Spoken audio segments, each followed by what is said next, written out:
So now we finally know what we're discussing. Yes, thank you, Chair. I was much more privileged than that because I received it 13 minutes before the start of the debate. So I had much more time than you did to prepare for this debate. I'd like to start by noting that the Council, except for the honourable gentleman here, seems to be absent for the debate, although you refer specifically to the Bratislava Declaration in the document on the priorities. So I think it would have been proper for the Council to be present in greater numbers.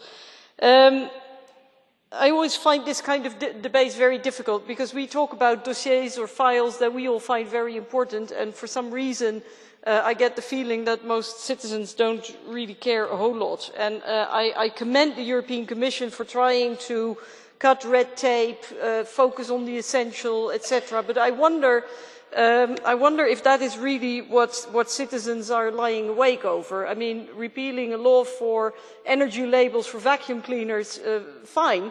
But is that really what is keeping people awake at night? I think people are terribly concerned about the way that the European Union is working. And one of the things that I think should be on top of the list is transparency and accountability. And you mention it in the document, and yet I note that in practice, when we ask for documents, when we want to get information, there is still a culture, and I'm not talking about you personally, but in the services of the Commission, the Council, and yes, also the European Parliament, still a culture of confidentiality and secrecy. If we really want to regain the trust of citizens, then that is something that we should address.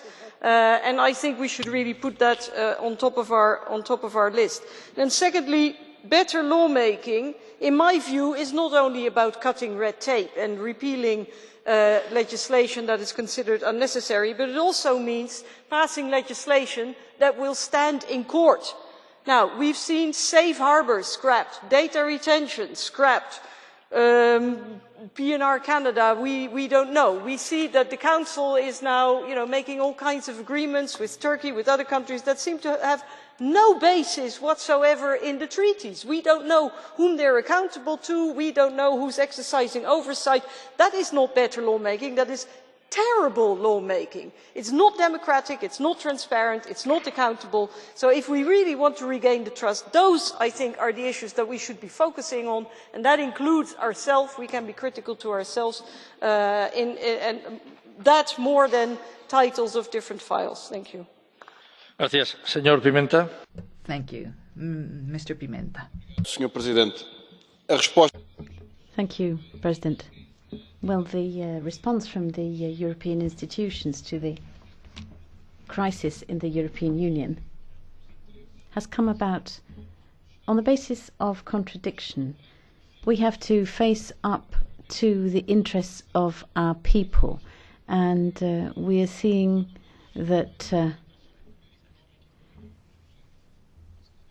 we have to focus even more on financial and economic powers. But there are two views. The European Union can't